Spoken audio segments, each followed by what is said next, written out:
Midway தீவுன்னு ஒரு தீவு இருக்கு. அந்த தீவை இப்ப என்ன பண்ணிட்டாங்கன்னா அமெரிக்க அரசாங்கம் மனித நடமாட்டம் இல்லாத உலகின் மிகப்பெரிய அல்பட்ராஸ் காலனியாக அமெரிக்க அரசாங்கம் அறிவித்திருக்கிறது. அல்பட்ராஸ்ங்கிறது ஒரு பறவை. அது என்ன பறவை?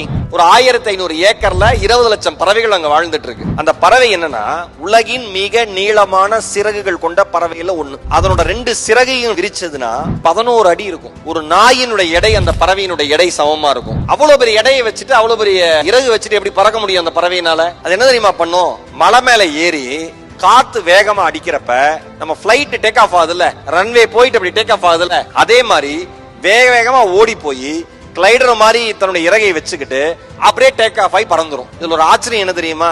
ஒரு தடவை அந்த அல்பட்ராஸ் பூமியிலிருந்து வானத்துக்கு பறக்க ஆரம்பிச்சதுன்னா 6 மாத காலம் அதனுடைய கால்கள் தரையிலேயே படாது. சரி, சாப்பாட்டுக்கு என்னடா பண்ணும்னா கடல் மீது இறந்து மிதக்கிற மீன்களையும் தாவி குதிக்கிற மீன்களையும் சாப்பிட்டுட்டு அது பாட்டு பறந்துகிட்டே இருக்கும். சரி, எப்ப லேண்ட் ஆகும்? எப்படி லேண்ட் ஆகும்னா லேண்ட் ஆகுறப்ப எதுக்கு சிரமம் தான். வயிறு நெஞ்சு பகுதியெல்லாம் உரசிட்டு தான் பிளைட் மாதிரி கரகரன்னு லேண்ட் ஆகுமா. எதுக்கு? இனப்பெருக்கம் செய்வதற்கு மட்டும். செஞ்சிருச்சுன்னா மறுபடியும் கிளம்புச்சுன்னா அடுத்த 6 மாசம் கால்கள் தரையில் படாது. நான் ஒரு வார்த்தை சொல்லுகிறேன்.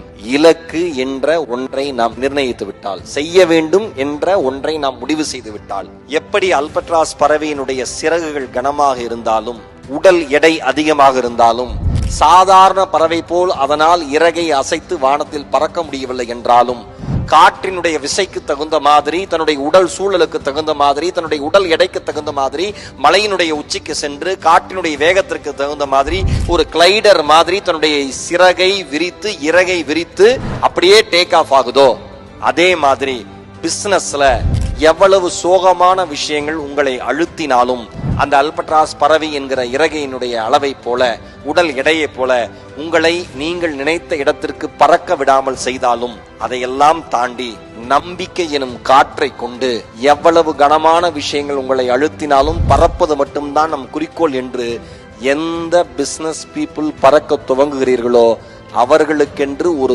தீவு வாங்குவதற்கான சாத்தியம் இந்த மண்ணிலே இருக்கிறது என்பது அல்பட்ராஸ் பறவை நமக்கு சொல்லித் தருகிற பாடம்.